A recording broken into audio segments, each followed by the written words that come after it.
안녕하십니까, 윤여준입니다. 사람들은 흔히 저를 가리켜서 합리적 보수주의자다 또는 개혁적 보수주의자라고 합니다. 제가 평소에 합리적이고 균형 잡힌 판단을 중시하면서 정치 개혁을 꾸준히 주장한 것을 좋게 보신 분들이 붙여준 명칭입니다. 합리적이건 개혁적이건 저는 분명히 보수주의자입니다. 그런데 제가 왜 이번 대선에서 문재인 후보를 돕느냐 궁금하고 의아해하시는 분들이 많으실 겁니다. 결론부터 말씀드릴까요? 제가 문재인 후보를 돕는 이유는 우선 지금 유력한 후보 두 분 중에 문재인 후보가 민주주의를 더 잘 실천할 지도자라고 판단했기 때문입니다. 하나 더 있습니다. 모두들 지금 국민 통합을 말하고 있습니다. 그런데 두 분의 후보 중에서 통합을 더 잘할 수 있는 지도자는 문재인 후보라고 생각했기 때문입니다. 우리가 건국 이후 이룬 성과가 크게 두 가지입니다. 산업화와 민주화지요. 정말 자랑할 만한 성과입니다. 그런데 저는 이 두 가지에 기여한 바가 별로 없습니다. 특히 민주화에 있어서는 민주화 세력의 반대 진영에 속해 있던 사람입니다. 그러면서도 민주화의 혜택은 누구 못지않게 누린 사람입니다. 그러니까 저는 우리나라의 민주주의 운동에 빚진 사람인 셈이죠. 그런 미안함과 부채의식이 마음 한켠에 늘 있어 왔습니다. 또 하나, 저는 우리 사회가 풀어야 할 가장 큰 숙제가 이념 갈등이라고 생각합니다. 여러 가지 사회 갈등의 밑바탕에는 이념 갈등이 자리 잡고 있습니다. 우리 국민은 이미 오래전부터 소모적인 이념 대결을 끝내고 민생을 돌보는 생활 정치를 해달라고 요구해왔습니다. 그러나 우리 정치권은 이런 국민의 요구를 귀담아 듣지 않았습니다. 그래서 국민으로부터 극도의 불신을 받게 된 것이고 안철수 현상의 배경이 되었던 것입니다. 저는 이번 대통령 선거가 우리 사회의 이념 갈등을 완화하고 조절하는 데 좋은 계기가 되어야 한다고 생각했습니다.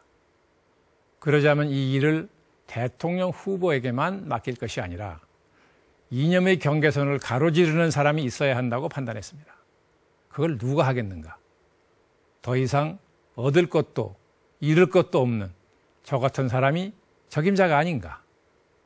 그래서 이번에 제가 그 역할을 하겠다고 감히 나선 것입니다. 그렇다면 왜 문재인이 대통령이 되어야 하느냐? 많은 분들을 만나보면 이렇게 말씀하십니다. 인물은 좋다. 대통령감이다. 그런데 당은 좋아하지 않는다.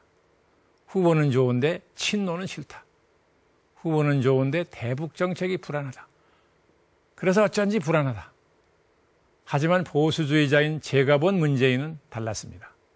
오늘 그 얘기를 말씀드리려고 이렇게 나왔습니다. 제가 문 후보와 처음 마주 앉은 것은 지난 9월 24일 월요일 초찬을 같이 하는 자리였습니다. 저는 이 자리에서 문 후보가 싫어할 얘기를 먼저 꺼냈습니다. 문 후보는 노무현 정부가 실패한 이유가 어디 있다고 보시는가? 분노의 정치, 분열의 정치를 했기 때문이라고 보는데 어떻게 생각하시는가? 문 후보는 진지한 표정으로 저의 지적을 인정하면서 그 부분을 뼈저리게 반성했다고 말했습니다. 그러면서 자신은 만일 대통령이 되면 반드시 통합의 정치를 하겠다고 다짐했습니다. 그리고 단서를 붙였습니다. 국민의 다양한 의견을 충분히 듣고 식견과 경험 있는 분들의 지혜를 모아서 민주적으로 통합하는 리더십이 이 시대가 요구하는 리더십이라는 얘기였습니다. 문 후보의 말은 화려하지도 않고 매끈하지도 않았습니다.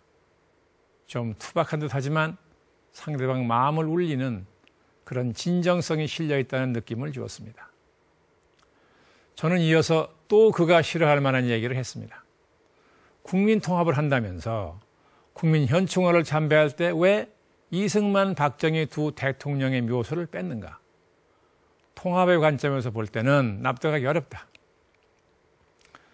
이에 대해서 문후보는 역시 진솔한 표정으로 이렇게 대답했습니다. 박근혜 후보가 박정희 대통령 시절의 국가폭력에 대해서 진심으로 사과를 하면 참배할 것입니다. 그러나 그 전에 저의 역사인식을 한 번쯤 분명히 해드릴 필요가 있다고 판단했습니다.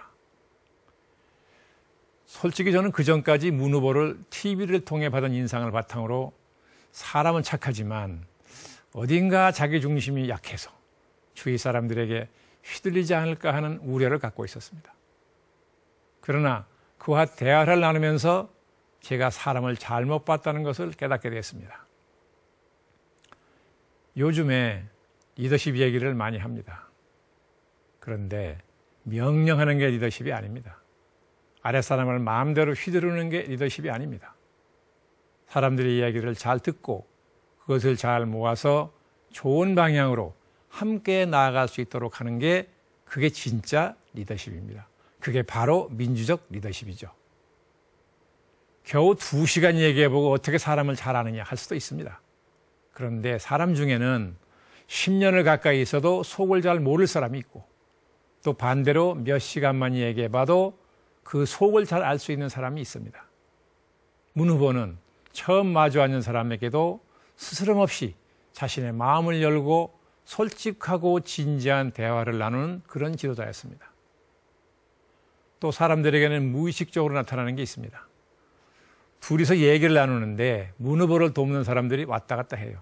비서관으로 보였습니다. 뭐 전할 게 있었던 모양입니다. 그래서 문 후보가 자기 아랫사람을 어떻게 대하나 그 태도를 유심히 살펴봤습니다. 그런데 아랫사람들한테도 아주 태도가 겸손해요. 인격적으로 대하는 모습을 봤습니다. 그래서 이런 사람이 대통령이 되면 국민들을 존중하겠구나. 국민들 앞에 겸손한 대통령이 되겠구나. 국민들 얘기에 귀를 기울이겠구나. 이런 판단을 하게 됐습니다. 대화가 끝나갈 즈음 문 후보가 이런 말을 했습니다. 요즘 잠을 잘 못 잡니다. 벼랑간 불려 나온 사람이라 준비가 충분하지 않아서 대통령이 당선된다고 해도 과연 나라를 잘 끌어나갈 수 있을지 걱정입니다. 그래서 잠이 잘 안 옵니다. 하는 것이었습니다. 이렇듯 문재인은 자기 부족함을 남 앞에서 인정할 수 있는 사람이었습니다. 이것은 쉽지 않습니다. 한 나라의 대통령 후보쯤 되는 사람이 그것도 아직 자기 편이 될지 안 될지도 모르는 사람한테 그렇게 솔직하게 이야기하는 걸 보면서 오히려 저는 문재인이라는 사람의 묵직한 자신감을 느낄 수 있었습니다. 자기가 부족하다고 생각하는 사람, 자신이 모르는 게 많다고 생각하는 지도자는 자연 남의 말을 들으려고 하게 됩니다. 그러면 실수를 막을 수 있죠. 또 남의 말을 잘 듣는 지도자 옆에는 자연 좋은 인재들이 모이게 마련입니다. 그러면 국가를 발전시키고 국민을 편안하게 해줄 수 있지 않겠습니까? 문재인 후보는 차기 정부를 위기관리 정부가 될 것이라고 내다봤습니다. 한국 사회의 갈등이 오랜 세월 지나치게 증폭이 돼서 이렇게 가다가는 나라가 위태로워질 수도 있다는 생각이 든다. 내년 후년 경제적으로 또 외교 안보적으로 어려운 시절과 도전이 온다. 그런데 이걸 극복하려면 정부와 국민, 여야가 다 한덩어리가 돼서 이걸 뚫고 나가야 되는데 갈등이 이렇게 심해지면 그게 안 되지 않겠는가? 어떻게 위기에 효과적으로 대처할 수 있겠는가? 그게 굉장히 걱정이 된다는 거예요. 그러면서 문 후보는 제게 국민통합위원장직을 맡아달라고 요청했습니다. 저는 그 자리에서 그럴 역량이 없다고 사양했습니다. 그러니까 그는 약간 퉁명스러운 말투로 이렇게 말했습니다. 이건 꼭 저 문재인만을 위한 것도 아니고 또 민주당만을 위한 것도 아니지 않습니까? 윤 장관이 그동안 쓰신 글, 책 다 봤는데 평소에 나라 걱정 그렇게 많이 하는 분이니까 이런 국민 통합의 일은 좀 맡아줄 수 있는 것 아닙니까? 이 말에 제가 거절하게 궁색한 입장에 된 느낌이 왔습니다. 제 마음이 움직이더군요. 2시간 이야기하는 동안 제 마음이 그렇게 저절로 움직이는 것에 제 자신도 놀랐습니다. 전혀 겪어보지 못했던 일이거든요. 문재인은 그런 사람입니다. 평생을 자기와 반대 진영에 서 있던 저 같은 사람을 불과 2시간 만에 같이 손잡고 가자 이렇게 설득할 수 있는 사람입니다. 민주적인 대통령감이죠. 그렇습니다. 이번 대선은 후보 개인에 대한 인기 투표도 정당의 지지를 묻는 투표도 아닙니다. 정치권과 국민, 여와 야를 한 덩어리로 만들어서 국민들과 함께 위기를 잘 해결할 지도자를 뽑는 것입니다. 문재인 후보도 약속하지 않았습니까? 이념과 지역, 당파를 뛰어넘어 하나가 되는 대통합을 이루고 국민의 정당, 시민의 정부를 만들겠다고 국민들에게 분명하게 약속했습니다. 국민 여러분, 나라의 미래를 걱정하시는 국민 여러분, 국가의 미래를 결정하는 일입니다. 이성적이고 신중하게 판단할 일입니다. 대통령 선거운동을 잘하는 사람이 있고 대통령이 되면 잘할 사람이 있습니다. 여러분은 어느 쪽을 선택하시겠습니까? 문재인 후보는 아시다시피 꾸밀 줄 모르는 사람입니다. 사실 주변에서 조언도 많이 한다고 합니다. 그런데 듣지를 않는답니다. 꾸미는 걸 체질적으로 싫어한다는 거죠. 그래서 결국 주변에서도 포기했다고 하는 얘기를 들었습니다만 당연히 이런 태도가 선거운동에서는 불리합니다. 그래도 이렇게 높은 지지를 받는 걸 보면 물론 정권 교체와 새 정치에 대한 여망도 있지만은 후보의 인물 자체가 대통령감으로 믿음이 간다는 뜻 아니겠습니까? 사실 저는 무엇보다도 문재인 후보가 대통령이 되면 잘할 사람이라는 게 안심이 됩니다. 국정을 잘 이끌어갈 사람이라는 믿음이 있기 때문입니다. 대통령직을 잘 수행하려면 첫째, 사심이 없어야 합니다. 그리고 둘째, 민주적인 리더십을 가져야 합니다. 다른 당 후보도 통합을 얘기합니다. 그것도 대통합입니다. 그런데 통합이라는 게 뭡니까? 그분은 국민 통합이라는 게 어느 한 특정 집단이나 가치를 중심으로 모든 국민이 뭉치는 것을 통합이라고 생각하고 있는 것 같습니다. 그건 통합이 아니라 동원입니다. 유신체제 같은 거 아닙니까? 문재인 후보는 제가 직접 보고 듣고 판단한 것이나 지금까지 살아온 모습을 보건대 민주적인 리더십을 가진 사람임에 틀림없습니다. 민주화 운동을 해서가 아닙니다. 민주화 운동을 했던 분들 중에도 과거 권위주의에 길들여져 있던 분들 더러 있습니다. 하지만 문재인 후보는 말과 행동과 살아온 길이 일치합니다. 이런 사람 참 드물죠. 그런데 문재인 후보가 바로 그런 품성을 가진 사람입니다. 대선 TV 토론을 보신 분들도 느끼셨을 겁니다. 문재인 후보는 상대방과 공통점을 찾아서 차이점을 해소해 나가는데 탁월한 능력이 있지 않았습니까? 통합이라는 것은 대립이나 갈등이 없는 상태를 의미하는 것이 아닙니다.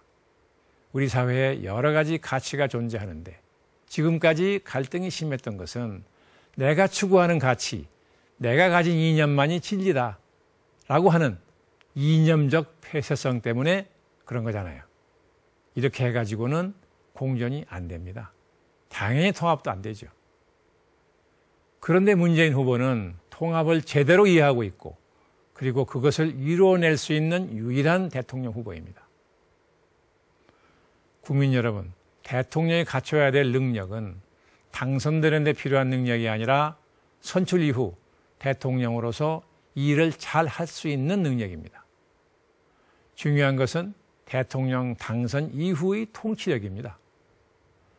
다소 말이 어눌하고 듣기 좋은 말 하지 않더라도 정말 잘할 사람을 알아보는 것, 그것도 국민들의 능력이고 역량입니다.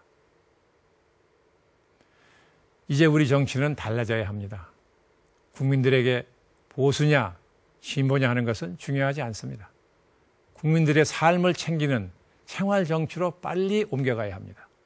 그러기 위해서는 문재인 후보가 약속했듯이 완전히 새로운 건물을 짓는 수준으로 우리 정치의 판을 새롭게 만들어 나가야 합니다. 국민들 앞에 겸손하고 서로의 차이를 인정하며 서로 다른 이해를 조정하고 관리할 수 있는 그런 민주적인 리더가 필요합니다. 국민 여러분, 누가 더 민주적인 지도자입니까? 국민 여러분, 민주주의 국가가 대한민국의 대통령으로 누가 더 적합합니까? 감사합니다.